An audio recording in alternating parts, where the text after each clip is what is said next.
¿Cómo es posible que el partido inaugural de un mundial planificado milimétricamente durante años se convierta en el encuentro más caótico de la historia moderna con 3 tarjetas rojas? Y más importante aún, ¿cuál fue la trampa táctica exacta que implementó Javier Aguirre para asfixiar a los sudafricanos en los primeros 10 minutos? ¿Y por qué esa misma superioridad numérica casi hace colapsar al sistema de México en la recta final del partido? Vamos a desarmar este caos. Bienvenidos una vez más a este canal donde continuamos con nuestra serie de análisis, en este caso de cada uno de los partidos del Mundial. Hoy vamos a desmenuzar a fondo la victoria de México por 2-0 sobre la selección de Sudáfrica en el Banorte, Estadio Azteca. Este fue un partido que tuvo absolutamente de todo. Tuvo táctica de altísimo nivel, errores garrafales, expulsiones dramáticas y un ambiente insuperable. Desde el silbatazo inicial, el plan de Javier el Vasco Aguirre fue agresivo y sorprendió a los analistas con un 4-2-3-1 que en fase defensiva mutaba a un pressing altísimo que rozaba lo suicida.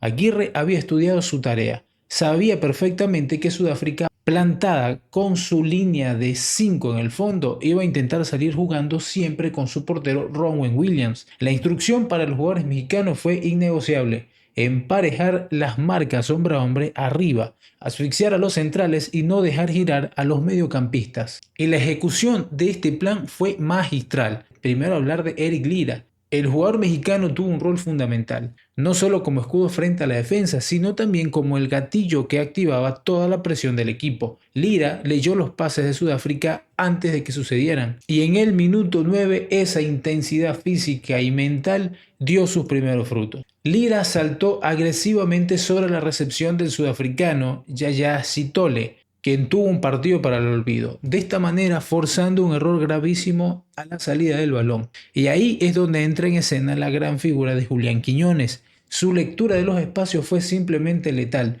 Quiñones no dudó una fracción de segundo, robó la cartera en el borde del área y definió con una frialdad absoluta. La trampa estaba activada a la perfección y desde ese instante la selección mexicana pudo controlar totalmente el aspecto psicológico del juego. Durante el resto del primer tiempo fuimos testigos de que México podía ser dominante, pero que requirió de un esfuerzo físico descomunal, un gasto de energía altísimo. Las coberturas de César Montes y Johan Vázquez fueron muy precisas, cortando de raíz los intentos de Sudáfrica para saltar líneas, especialmente con balones largos buscando la velocidad de Leigh Foster. El equipo africano estaba maniatado, era incapaz de hilar 3 pases seguidos en el mediocampo sin tener a 2 camisetas verdes respirándole en el cuello. Arrancando el complemento, Sithole, el mismo jugador que ya venía golpeado anímicamente por el error en el primer gol de Quiñones, comete una falta completamente desesperante sobre Raúl Jiménez. Jiménez escapaba solo frente al arco y Sithole, siendo el último hombre, lo derribó.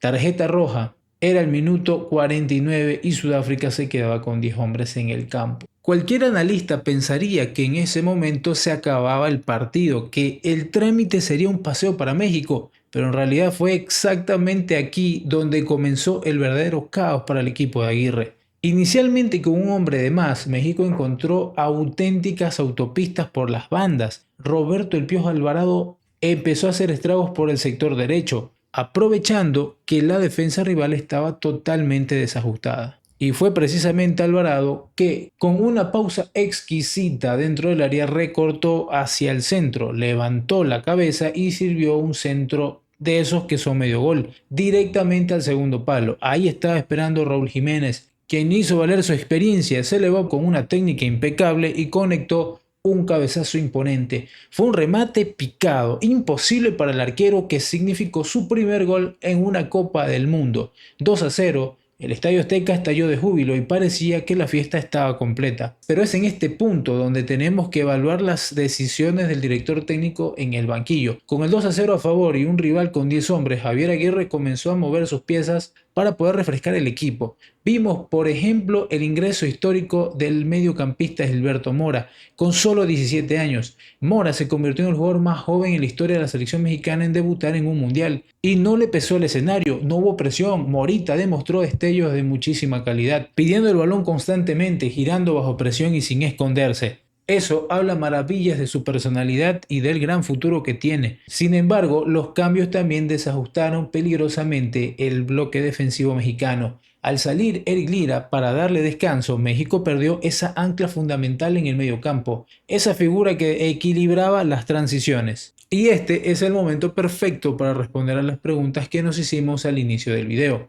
Primero, ¿cuál fue la trampa táctica exacta del Vasco Aguirre? Pues fue la presión zonal orientada específicamente a los pivotes rivales. Aguirre detectó en el análisis previo que los defensores sudafricanos dudaban siempre cuando se sentían presionados. Al obligarlos a jugar por el centro y bloquear intencionalmente las líneas de pase hacia los carrileros, México recuperaba el balón muy cerca del área rival y atacaba con menos de 4 toques. El plan fue ejecutado a la perfección en la primera mitad.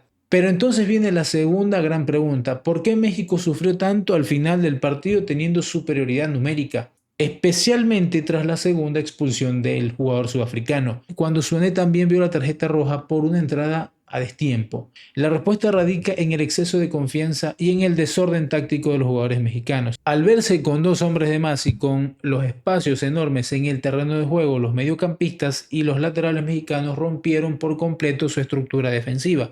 Todos querían sumar estadísticas, todos querían anotar el tercer gol, atacaron de forma totalmente desordenada y lo más grave, se olvidaron de las transiciones defensivas. Pensaron que el partido ya estaba resuelto y querían dar espectáculo a su público. Esta negligencia colectiva dejó a los defensas centrales completamente expuestos frente a los latigazos ofensivos de un equipo sudafricano que ya sin absolutamente nada que perder lanzaba contragolpes veloces a la desesperada. Ese desorden generalizado obligó a César Montes a jugarse el físico en un repliegue a campo abierto. En el minuto 90, Montes tuvo que cometer una falta táctica siendo el último hombre, lo que le costó una tarjeta roja directa e incontestable. Fue una expulsión totalmente evitable que mancha un debut que hasta el minuto 80 pintaba para ser redondo e impecable. Perder a tu defensa central titular en el primer partido del Mundial por un simple error de posicionamiento colectivo y falta de madurez táctica es un lujo carísimo que una selección no puede permitirse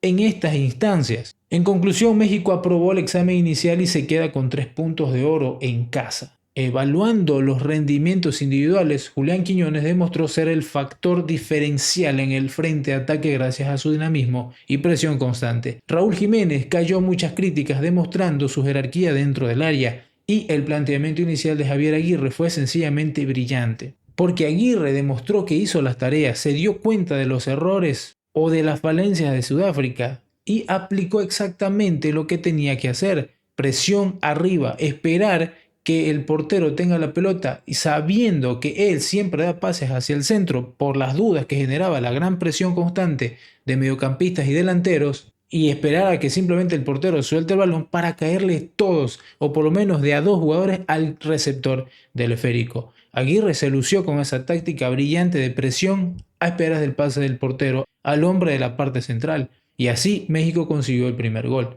Otra crítica importante es que precisamente el fair play es uno de los parámetros de desempate de puntos. En el caso de que un equipo al final de la ronda de grupos termine, o 2 equipos terminen empatados en puntos, después de los goles de diferencia, el fair play es un factor determinante. Y hoy prácticamente ambos equipos, por esas expulsiones, no aprobaron la materia. Los últimos 15 minutos del encuentro fueron una llamada de atención muy severa de cara al futuro. Si el Tri realmente quiere hacer historia en su propio mundial, si el objetivo es trascender más allá de la fase de grupos y llegar a ese ansiado quinto partido, no puede permitirse estos apagones mentales. No pueden perder la disciplina táctica cuando el contexto del partido está totalmente a su favor. Tienen que aprender a congelar el balón y gestionar los ritmos de juego.